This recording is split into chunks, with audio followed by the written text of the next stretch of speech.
Welcome to this morning's session on disability inclusion in the workplace.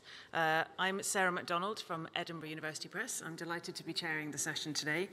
So to give you a sense of the structure of the session, I will very shortly hand over to our speakers who will introduce themselves and tell you a bit about their background and the work they do that's relevant to today's session.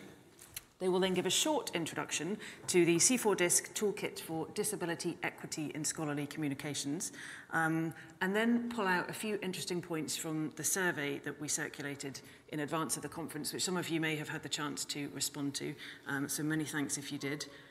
All of which, with the caveat that these guys are talkers, should give a good amount of time for a Q&A. So with that in mind, we have a few ground rules, which I will read out. So themes including ableism and other intersections of diversity, including racism, misogyny, homophobia, etc., may be raised during this discussion. We ask that this space be respectful to the views and experiences shared. Topics we'll be covering in the session include how do we integrate DEIA fully into the workplace, identity in the workplace, how to measure cultural change, and what do good conversations around disability look like.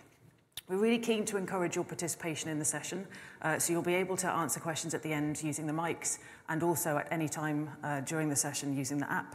And we would also encourage you to share your experiences where relevant, if you're happy to do so, and if they might be helpful to others in the room. So I will now hand over to the speakers to introduce themselves. So over to you, Erin. Thank you. So I'm Erin Osborne-Martin. I'm the Associate Director for Strategic Analytics at Wiley. I'm also involved in the Toolkit for Disability Equity and Scholarly Communications, which you'll hear about in a minute. And I work as a peer mentor for the Backup Trust, which is a spinal cord injury charity. So things that I'm currently working on are definitely themes around advocating for, supporting, and enabling diverse leadership teams. So I think that enabling others to achieve career advancement across a wide range of intersections of identity is really important, and it's something that I'm really passionate about. And as I mentioned, I'm really actively working with Backup Trust to get spinally injured people back into the workplace. So people who have had spinal cord injuries, like I have, only 12% of them go back to the jobs that they had before they had their spinal injuries. And there's a number of different reasons behind that. So I'm actively working with mentees who are trying to get back into the workplace after their injuries. So things that I've learned in my disability journey, as you might say. I acquired my disability in 2017. I did have a traumatic spinal cord injury, and although that has sometimes been a challenge, I think one thing that has been really interesting is the sense of community that I've gained as a result, and also talking to non-disabled people about my disability. I think the way that people think that it impacts my life is very different from the way that it actually has impacted my life. So the positives that I see as a disabled person have been very profound. And I think non-disabled people don't always see that right away. And it's, I think, a very interesting opportunity, which I'll come on to in a minute. So the biggest barriers and biggest opportunities, I think, again, that assumption around disabilities is a really challenging topic, especially when we're talking about comparative needs and authenticity. So for example, there's often an assumption that disabled people are maybe exaggerating their experiences, or particularly in the political realm, there's a lot of discussion around benefit fraud, for example, among disabled people. And that's a very challenging stereotype for us to come up against. But on the flip side, there are a lot of opportunities. And I think genuinely that workplaces that really embrace and truly integrate DEIA into their structure, they can really unlock a huge range of opportunity, a huge wealth of untapped talent, and it's really exciting to see workplaces start to embrace that change. So now I'll hand over to Simon. It's Stacy. Sorry, to Stacy. Don't leave me. Pretty exciting at the end. Thank you so much. So my name is Stacy Scott. So I can't see the slide. I have to remember all the things that I'm doing. So I'm the head of accessibility for Taylor & Francis Publishing. I am the co-chair for our Disability Equality and Inclusion Council. I'm the co-lead for our Disability, Accessibility and Neurodiversity group. That's easy for you to say. I am the co-lead for our All Illuminate network of people with disabilities and conditions. And I am the chair of the Publishing Accessibility Action Group, which you are all free to join. You're all welcome, and it is completely free. I think the things I'm working on, many different things. I think the key things would be around accessibility. That is the main part of my role, and that's looking at both our accessibility strategy for content, platforms, communications, both externally and internally. I also do a lot of work on looking at retention and a roadmap towards having more people with disabilities in employment within Taylor & Francis, but in Forma, our parent company, more broadly. I think it's really important because it's not enough as well to say, well, let's get more people into the workplace, right? Let's get the adverts made more accessible. Let's make them more welcoming. Let's change the language. Let's put them in more accessible places. That is all very important. But what happens if somebody joins your company and actually it's not accessible? The environment's not accessible. The ethos, there's no networks there. There are so many different aspects in order to make sure that people can thrive and feel that sense of belonging. So that's a big part of my work alongside the accessibility side of things as well. And there's probably different bullet points written on the slide. So I think that, we talk about, what do we learn? And for me, one thing I've learned working in the DEI space, it sounds corny, but it's that I'm always learning. And even today and yesterday, I'm meeting people, I'm having conversations, and they'll say something to me that I just hadn't thought of, or I hadn't thought of it in that way. And I love it for that. It's a continuously changing, emerging, and developing space, and I'm learning all the time in it. The challenges that I would say, though, and again, it touches on what Erin mentioned, it's the societal expectations. Sometimes they can be quite low. And actually, your expectations set the bar for how other people sometimes think they can do in life or what they can achieve. And if that bar is low, trying to limbo under that can be quite challenging at times. And I think, it's just really important that we continue sessions like this, conferences like this, people like you in the audience who are interested in having those conversations, and I'll talk more on that later. Opportunities are immense, though, and for me, a lot of it resides in technology. What technology can do now versus even 5 years, 10 years ago is incredible. For those of you who were fortunate enough to be able to see the Aurora Borealis, Northern Lights, across the UK a few days ago, I could never conceptualize or envisage what those looked like until I ran it through an AI alt text generator, and it described it to me in poetry. It's now given me such a beautiful view of what those Northern Lights look like. And so for me, that gets me very excited about, well, what's technology going to be doing in 5 years' time? You never know, I might be flying you to your next holiday destination. Isn't that exciting? So with that terrifying thought, I'll hand over to Simon. Hi, everybody. I'm Simon Holt. I am a visually impaired person. I work with Elsevier. I'm based in Oxford in the UK. I, like these other guys, I wear various hats. So I'm the disability confidence lead for Elsevier, helping make Elsevier a more disability-friendly organisation. But more broadly than that, I'm a campaigner for disability inclusion within the publishing industry, right? My day job is quite similar to what Stacy does at Taylor & Francis. I spearhead Elsevier's content accessibility efforts, so things like alt text for images, closed captions for video, that kind of thing. Because actually what this is about is making sure that publishing is for everybody, not just the things that we read or the authors that we commission, but also the people that work in the industry, right? I've worked in publishing for 20 years. I've spent most of my career on the editorial side of the business. So at various publishers, I've been a commissioning editor, publisher, that kind of thing. And the opportunity to do what I do now with the accessibility kind of combines my two passions of academic publishing and also disability inclusion. So when I left university, the first thing that I learned was that 75% of people like me, so 75% of visually impaired people of working age in the UK are unemployed. That's still the case today, 20 years on.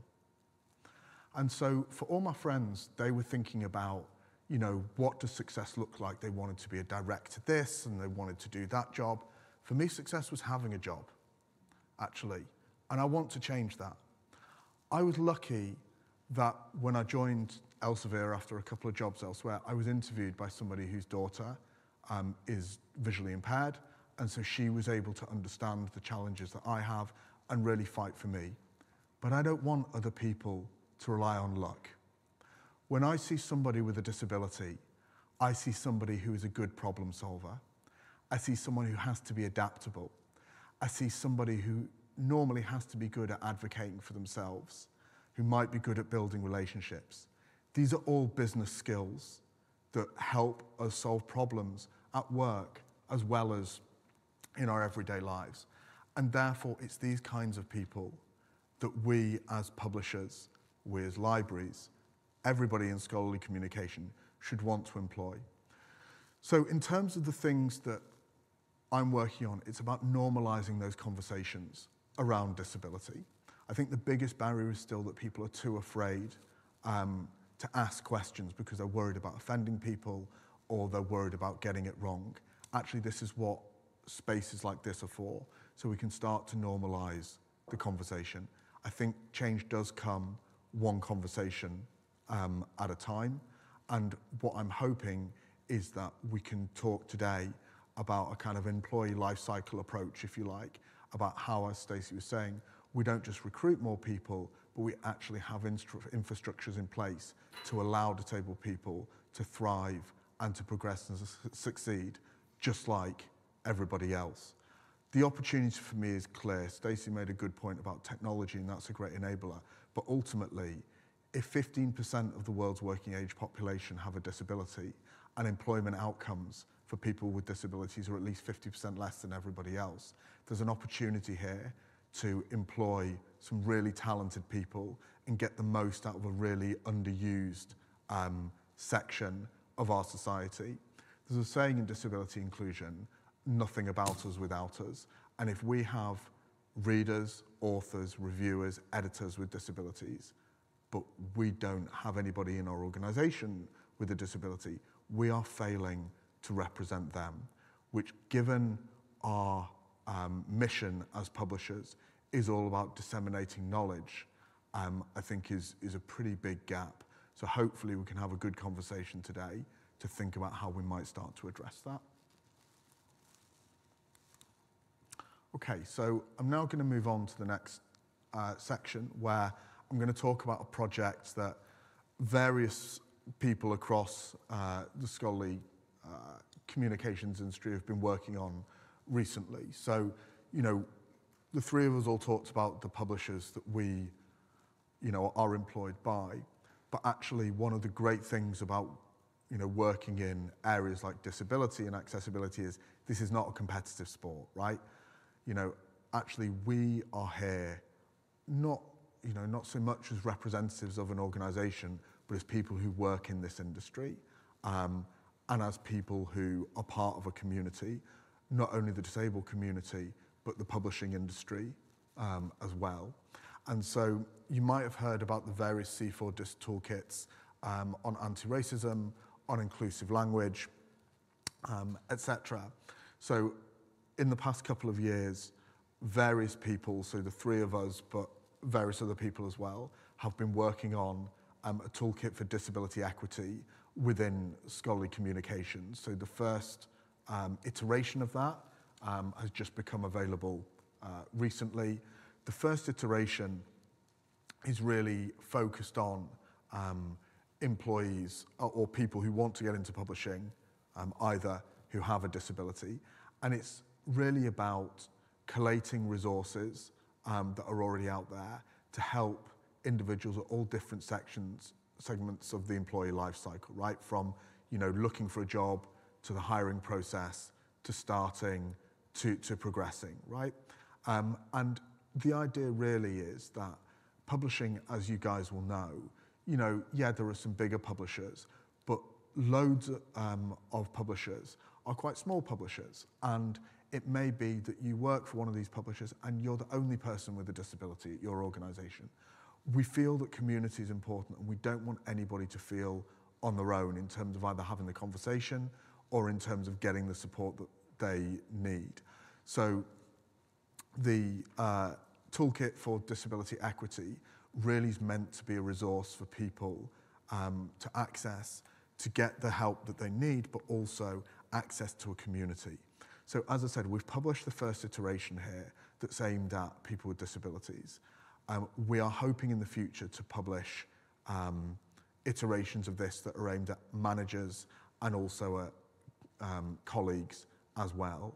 I think it's fair to say we're actively recruiting for new people to join our team. So if this is something that's of interest to you, please check it out. You can see a URL there, and please get in contact with us. You'll find questions, things like, how do I request accommodations? How do I put accommodations in place? What should I think about before coming for an interview? How do I have a conversation about this? What should I think about before my first day?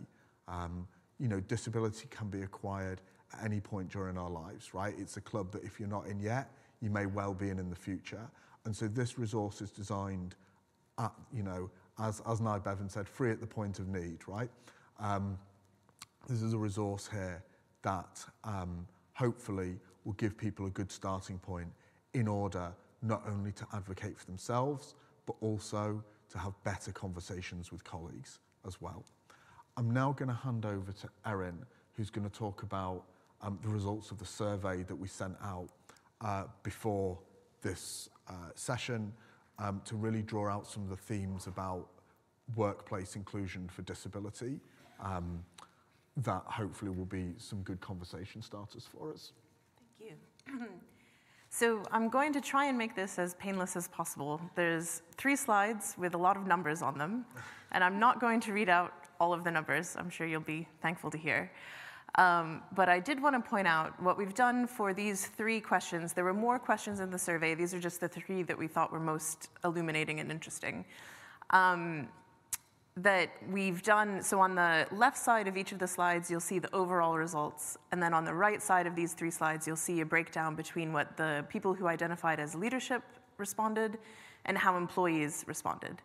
And you'll notice, spoilers, that there's a bit of a difference between how leadership and employees responded.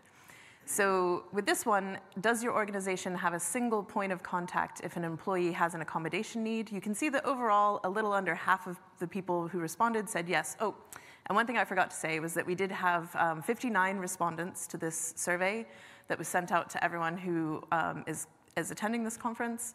And those respondents were from 37 different university presses or organizations. So there's quite a broad subsection of the overall university press industry, I would say.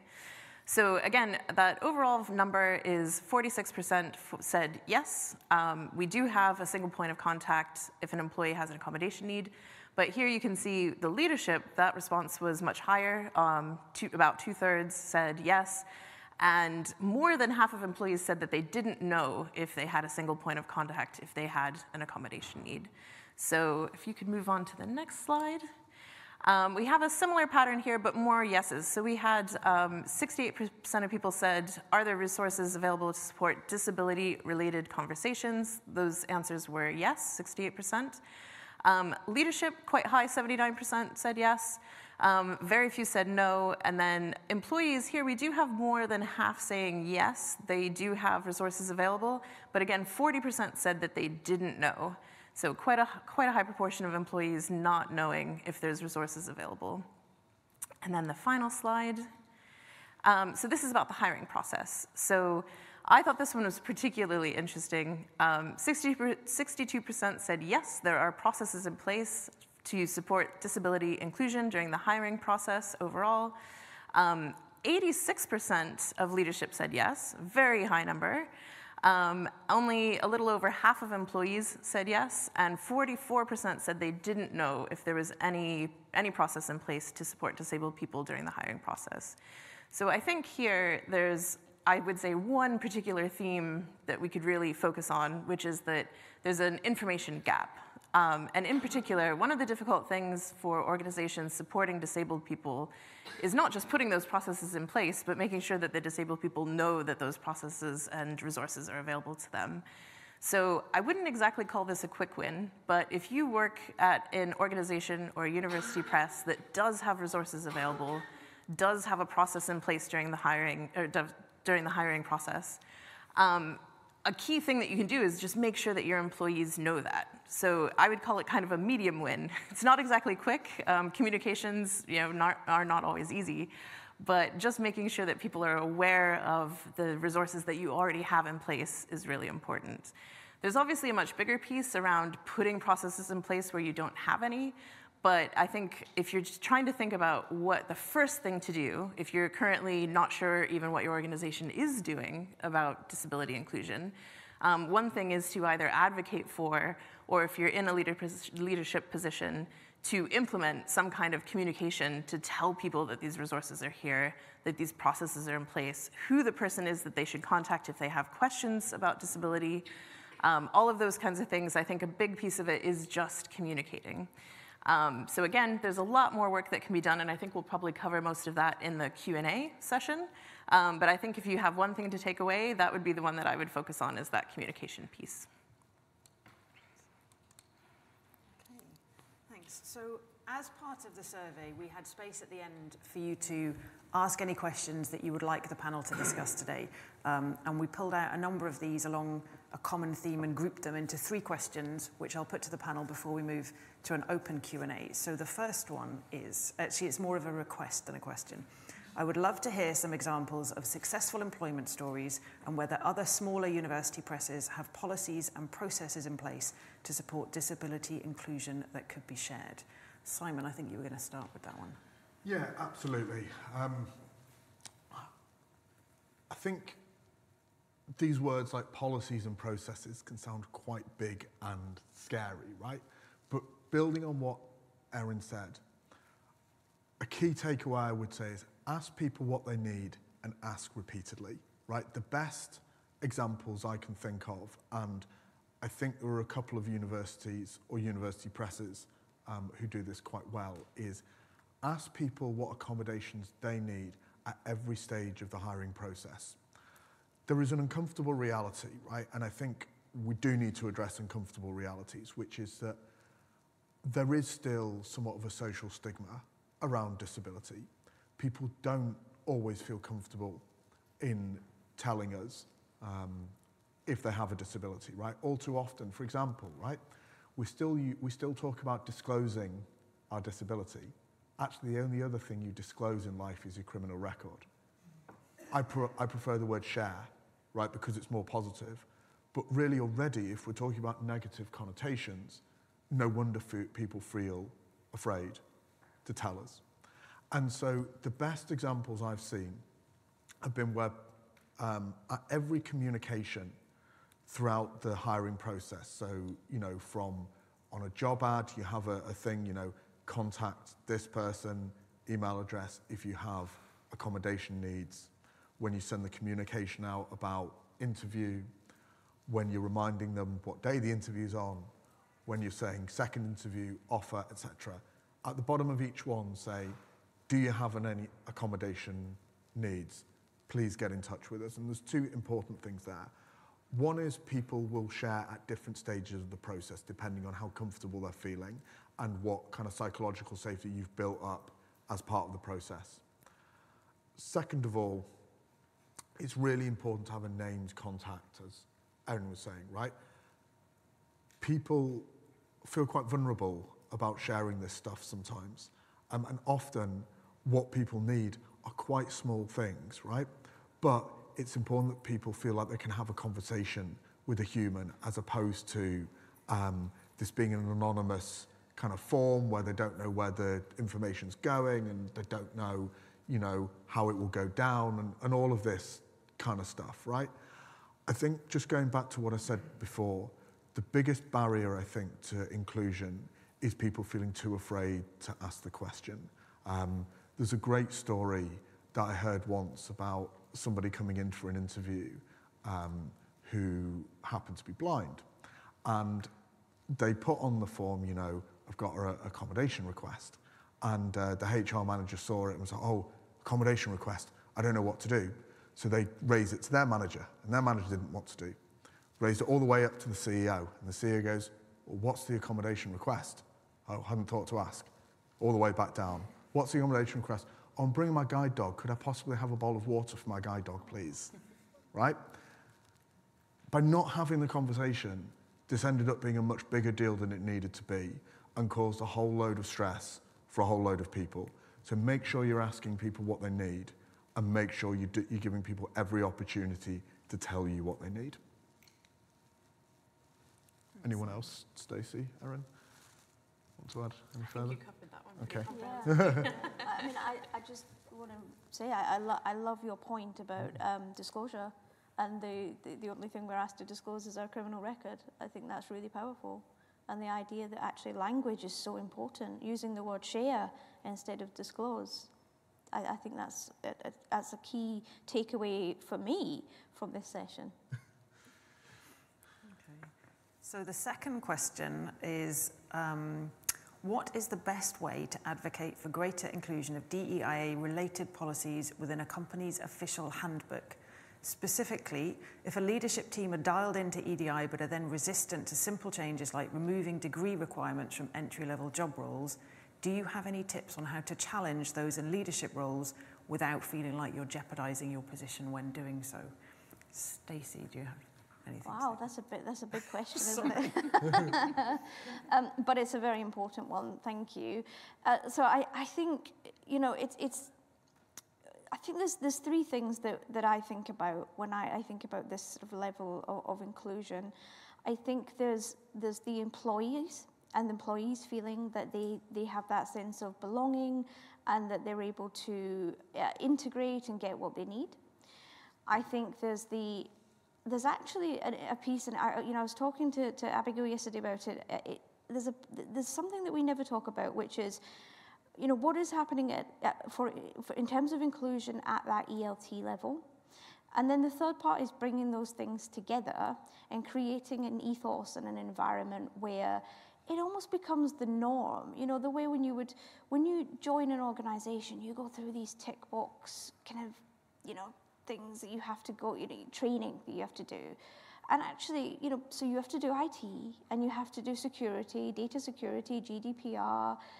And actually, maybe one of those things needs to be around inclusion and making sure that everybody, you know, as Simon was talking about, feels that they can be open and ask those questions and that they have a bit of guidance in knowing how to do that. Because I spoke earlier, you know, one of the challenges I mentioned was sometimes just societal expectations being quite low. And that's not me saying, society's horrible, you're all horrible to us. It's not that.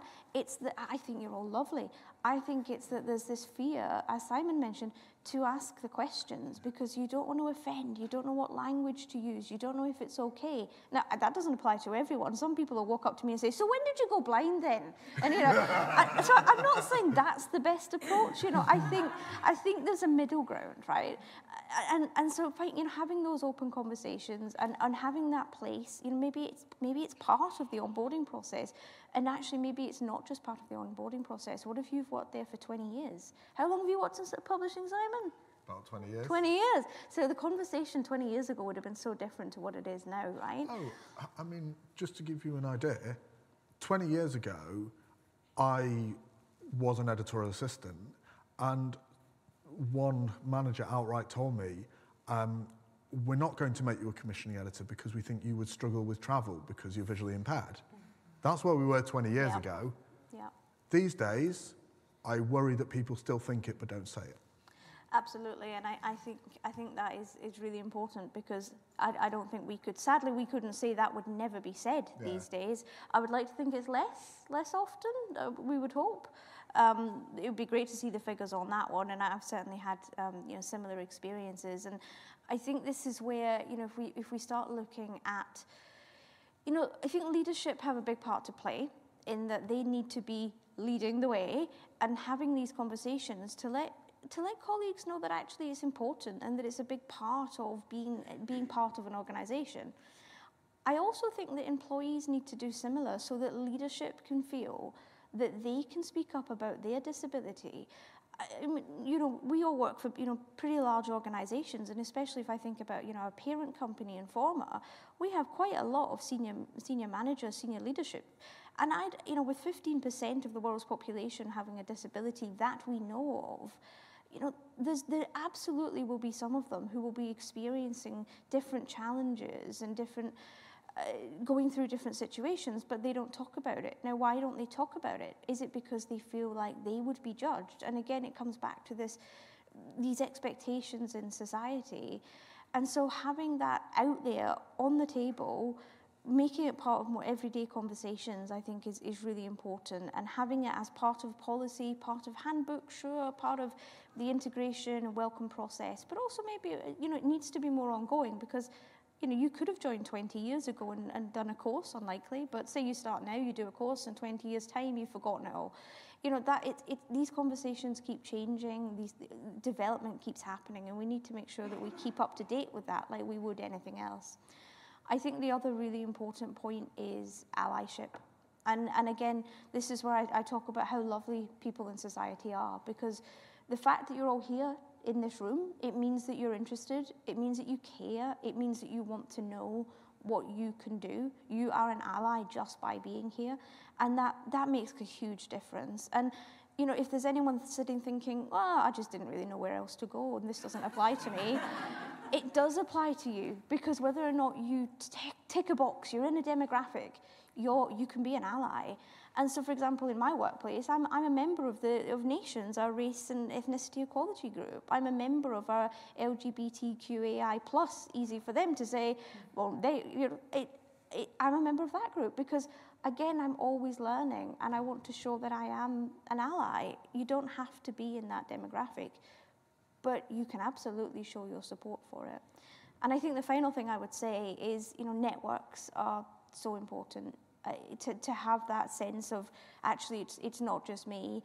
And again, I don't know about Simon and Erin, but yeah, when I started working, I felt like I was the only one. I was the only person, and it was, like I had a spotlight shining on me everywhere I went, and not always in a good way. I felt like my abilities were always being checked or discussed or thought about rather than talked about. Is that exactly as Simon said? I had the same experience. I started working in international development, and the first thing they said to me was, well, so what you can't travel, so I'm like, well, you've hired me into a role where that's a big part of what I do. And I did travel. I traveled a lot, and I think we all learned a lot from that. But the assumptions, they don't exist as much as they did back then, hopefully, but they definitely still exist. And so to have that feeling that actually you're part of a group of people that understand whether or not they are going through the same challenges, different challenges, or they are your allies, I think it's really important. And the final point is none of these have to work in silos. So I am a female, I'm part of that demographic. I have a disability, I'm part of that demographic. There's no one place for a person. So spread yourselves around a bit. Get to know different demographics, different challenges. Open up those networks, have those discussions, and importantly, make sure that people know that those networks exist. We heard yesterday from Jess Miles about the Even Up group, and that network, really, really interesting. And I would recommend anyone who wasn't able to make it to check that out. But a lot of these things exist, a lot of these places. But if we don't let people know about it, how are they ever going to find out about it? And so if you join a company, you might find out 6 months in, oh, no, there's a disability group, didn't you hear? No, I didn't actually. Well, nobody mentioned it. It needs to be embedded in process. It needs to be clear. It needs to be spoken about as much as anything. The way we would have a sign to every toilet, right? Have a sign to every, disability or diverse resource. Why not? They really need to be highlighted, because otherwise you're leaving so many people behind. But highlight the allyship as well, because allyship is so important, I would say. So I've rambled on enough. Simon, Erin? The only thing I would pick up on from what you said, I think you made a lot of great points. I think that leadership team, you mentioned diversity of leadership team. I know I mentioned that earlier as well. And I think one of the things that can be challenging, and it should only be done if you feel safe to do so, but if you're an employee in an organization that has non-diverse leadership teams, then one of the things you can do is ask why that is. Obviously, that's not always possible in every organization, but I think employees also have a responsibility to keep their organizations honest, right? So if you have a leadership team that is not embracing diversity, that is not disability friendly, and it's made up of a non-diverse group of individuals, then ask about that. Like, bring that up. Make sure that they have to answer to you why that happened, why that was allowed to happen, why that is allowed to persist. And again, that's not always possible, but where it is, I would suggest definitely challenge that wherever you can. Yeah, agreed. Simon, do you have anything to? No, I think we should move on to Erin's question. Okay, well, we've covered some of this, but the last question is, what does a good conversation around disability in the workplace look like? Yeah, so I think, Simon, you mentioned psychological safety earlier, and I think that's really a key part of having good conversations around disability or any kind of diversity and equity. It's really important that people feel that they can show up as their whole selves in their workplace. And that can be really difficult to establish, but that's something that we should all be working for, again, across all intersections of diversity. Just making sure that people don't feel forced to talk about things that they don't want to talk about, but that they can, again, like bring all of themselves to the workplace and be authentic in that. I also wanted to emphasize that these good conversations around disability are not just disabled employee to non-disabled manager. They can also be disabled manager to non-disabled employee. They can be peer-to-peer. And I think that peer-to-peer element is hugely important. So having a community around disability has been something that has been really life-changing in my own experience. So again, that was working through the Backup Trust. It wasn't specifically within publishing. But being able to connect with people who had that same experience that I had of like going back to work with a spinal cord injury or just managing their day-to-day lives after coming out of hospital, those sorts of things, like having other people who had that lived experience was hugely important to me being able to get back into the workplace. I think if we can foster that sense of community across publishing, across the whole of the industry, I think we could really start to make people feel much more supported just by having other people to talk to and to reach out to and who understand those experiences. Yeah, so just a couple of points I wanted to make. First of all, just building on what Erin said there about community, right? This isn't a problem faced by a single publisher organization. This is something for all of us as an industry and community to think about, right? The three of us sat here, we're not here because we have magic answers. We've just been around the block a few times, right? We're here to help, right? So, like, approach us, have conversations with us. Like, you know, I've been into various publishers and spoken. I'm sure these guys have as well, right? So that's the first thing. A good conversation sometimes needs a bit of external validation as well. So that's the first thing to say. Second of all, just on what a good conversation looks like. So I guess I have a particular view on this, and that is a good conversation is about what people need, not about what people are. So to take Stacy's hilarious kind of anecdote before about, you know, tell me when you went blind then, right? Actually, that's not a good conversation about disability. It's not a good conversation not only because it's a bit invasive, but also it doesn't tell people how they can help at work. And what we're talking about here is a good conversation at work. For me, a good conversation is about, you know, sure, you might want to say, in my case, I'm visually impaired, but really it should be about what do you need in order to succeed at work, right? What do you need in order to fulfill your potential? Now, somebody with a disability might want to volunteer, oh, I have this condition and this is what it means for me and therefore this is what I might need, but the emphasis really does need to be about on what the results are, what it means that somebody needs in order to succeed at work, as opposed to tell me everything about your disability, because at best it can be curiosity, but at worst it can appear a little bit nosy. Think about the emphasis being on how can we support you at work to fulfill your potential, because if someone fulfills their potential, it's good for the person, but it's really good for the company. Stacy. Well, I mean, I think we can leave it on that note. I think it was a great note to leave it on.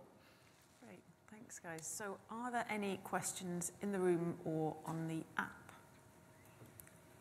Where are the mic? Oh, Charlotte just...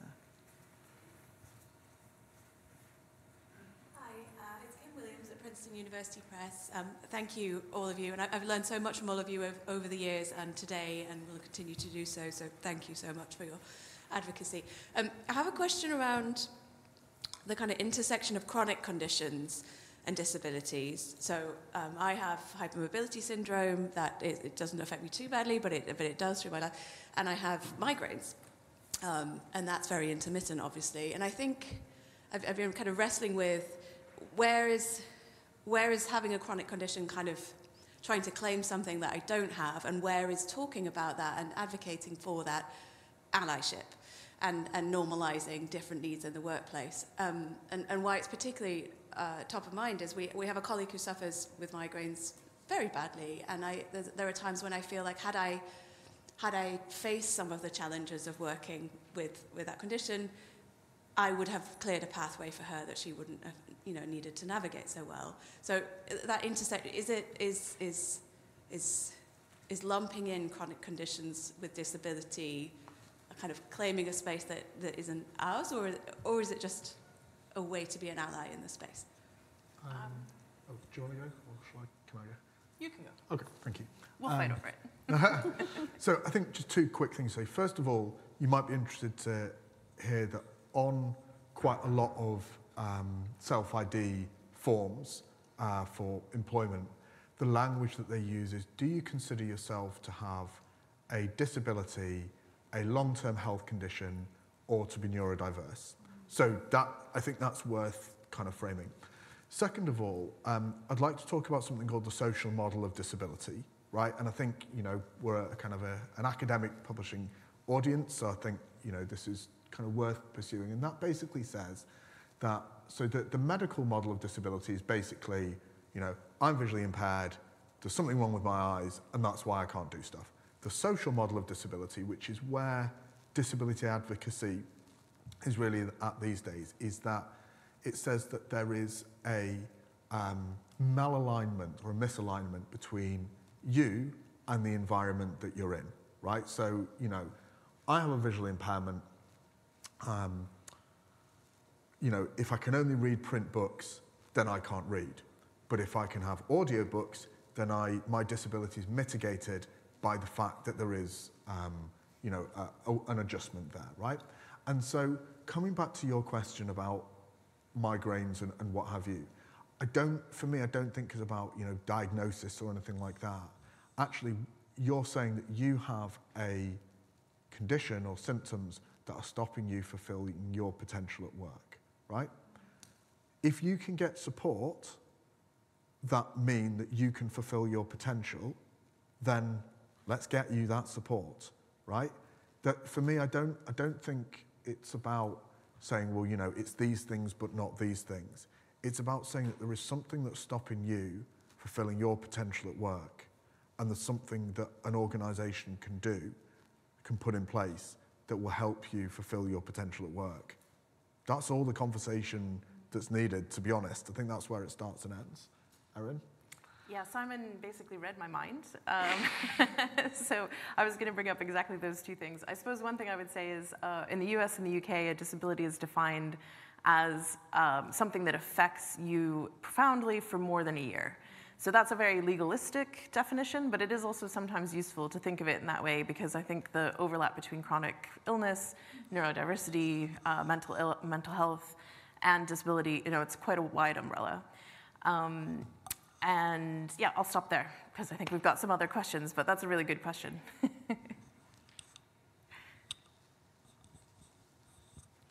Hi, Anthony Cond, Liverpool University Press.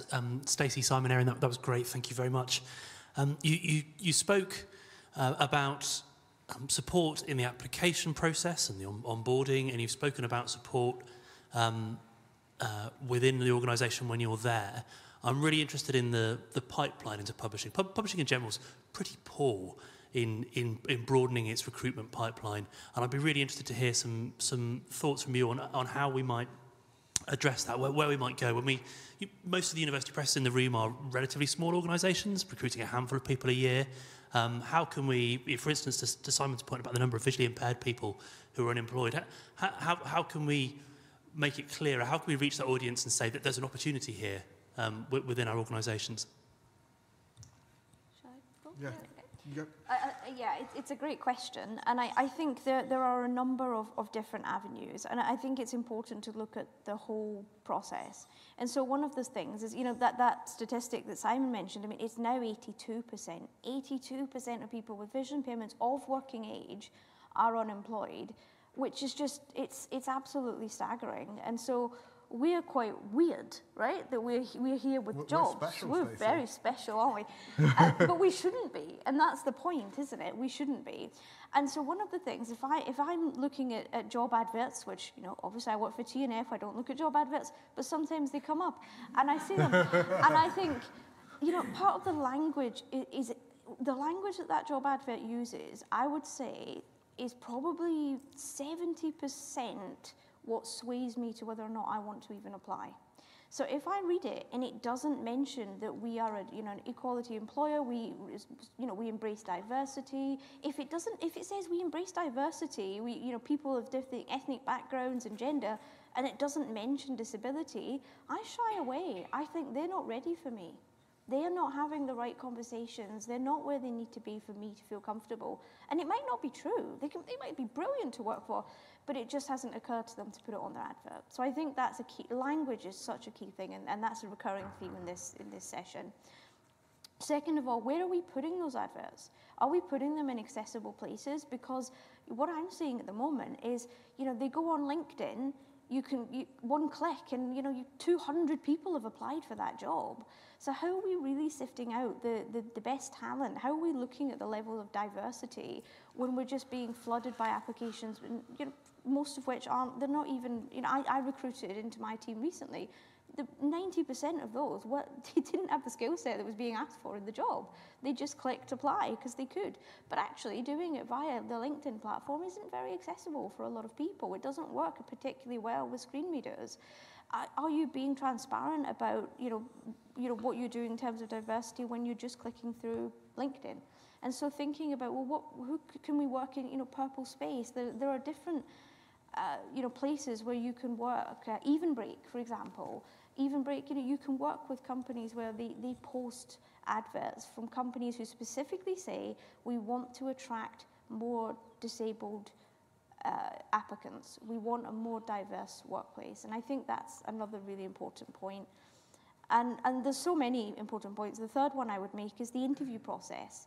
One of the things that we did when I was recruiting recently is I said, look, we're not doing a memory test, right? It's not a memory test. It's a competency test. And so, not even test, but we're going to have a conversation. We labelled it as a conversation. And yes, we asked questions. They were, the applicant was welcome to ask questions. But the questions that we asked were given to them in advance. And at the end, we asked for feedback from all the applicants that interviewed. And all of them said that actually having those questions in advance made a huge difference. Because they didn't disclose to us any neurodivergence. They didn't tell us that would have made it better for them at the time. We did ask, but they didn't disclose or share, as we can now call it. But actually, they all said at the end that it made a huge difference because it made them feel more comfortable. They were able to think about it and prepare for it ahead of time. And for various different reasons, that made all the difference in the world. And I'm not sure that that's the norm, but I don't really understand why not, because it's not a memory test. It is just a conversation. And I think that's really important. What are we trying to get out of people when we're welcoming them in? Yeah, so I'm going to answer that in a slightly different way. Uncomfortable truth number 45 of this session. As an industry, we still rely a lot on unpaid work experience and internships, right? If you have a disability, it's very, very difficult to get work experience or to get an internship, either because it's difficult to get adjustments in place for a couple of weeks, or because actually just accessing these places, buildings cannot be accessible. Often they're in places where you need a car to get to, all of that kind of thing. One thing that we've done where I work, and I recommend you look into, is establish a disability internship program. and there are a couple out there. So there's a charity called Leonard Cheshire, and there's also one that they talked about yesterday, 10,000 Able interns, right? And these charities are very good because they will support you with the workplace adjustments, the kind of hiring of the interns. And I find these internships really valuable for two reasons. First of all, it gives you a pipeline of talent, right? So it means you get people in that then can help obviously transition into full-time roles. Second of all, though, it normalizes the conversation around disability. There's nothing better than normalizing the conversation than having people with disabilities working in your company and finding out firsthand all of the barriers that are in place, and therefore helping you to realize what you need to do to break them down. And often they can be pretty simple things, right? But they're still important things. So I would definitely look at the disability internship schemes alongside all of the great points that Stacey's made. Can I just frame that as well? Because I think that's a great point. And we have a thing in the UK called Access to Work, where they will fund your technology, maybe a support staff if you need them, but they will only do it if you are in full-time employment, if you are in a permanent position. If you're in an unpaid position or an apprenticeship, they don't provide it. And actually, so making sure when you're looking at what kind of jobs are we advertising, what kind of roles are we creating, as Simon said, you know, looking at things like access to work. Well, actually, will access to work support people with disabilities and conditions if we frame a role in this particular way? So looking at how you're framing that role will make the difference between whether somebody can actually come and apply for it and do it, and whether they're just completely out of the game entirely. Yeah, absolutely agree with everything you've both said, but I'd also add that disability, the barriers to entry for disability are very similar to the barriers for entry to a load of other different diverse identities. So one thing in particular is thinking about like what city you're located in. A lot of publishing in the UK is in places like Edinburgh and Oxford and London. Accommodation's very expensive, so only a certain number of people are going to be living in those cities. Accessible accommodation, that's literally why I moved back to Edinburgh. So I lived in Oxford, I worked for Wiley for 3 years, I still work for Wiley. I moved back to Edinburgh in 2019 because I literally just could not find appropriate accommodation for me that met my needs, and I moved back to Edinburgh where I'd lived previously. These things are really genuinely affecting people's lives. So I think the important thing is just to be aware of those barriers. You can't mitigate every single barrier, but just being aware of them and cognizant of them and really appreciating them and doing what you can do to kind of mitigate those for potential employees does make a huge difference. So remote work, regardless of what you feel about it in terms of networking, et cetera, that is really a lowering of a barrier to entry for a lot of people, just from the point of view of affordability, accessible accommodation, et cetera. And there's loads of similar things. That's just one thing that came to mind.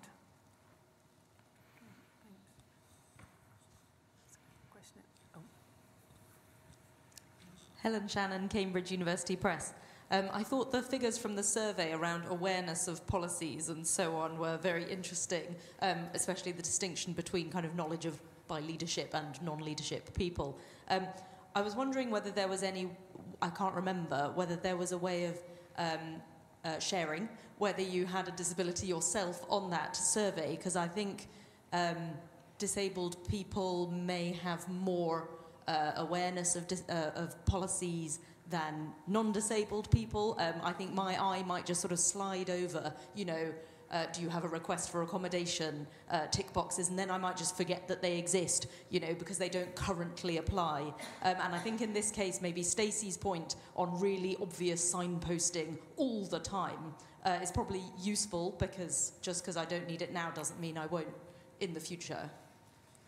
Sorry, I don't know if there was a question in there. I think there was. But yeah, actually, those are great points. I think you're absolutely right. So we did not ask if people had a disability. To be honest, we weren't expecting to even get 60 responses. We thought it would be a much lower number, and we just didn't want to ask any more questions than we needed to, because we wanted people to respond. But you guys were great. Thank you so much for those responses. One possibility is that we might resend out a similar survey to ask to get more in-depth into that data. But yeah, absolutely. Signposting, I can tell Simon you want to say something, so. Can I challenge the question? I'm going to challenge the question. In that actually, knowledge about this isn't just for disabled people. Actually, if you're a manager or you're a colleague, right, actually, it's important that people know these exist because it might not just be for you, it might well be for a new colleague who's starting, right, whether that's someone who reports to you or not. So I think it is important. I also would agree with what Erin said, that we didn't want to put a threshold in place in terms of responding, right? Not everybody is comfortable with sharing this kind of information. It might put some people off. I think the final thing to say, just to come back to the first question we had, unfortunately, I do think there is a hierarchy of disability, right?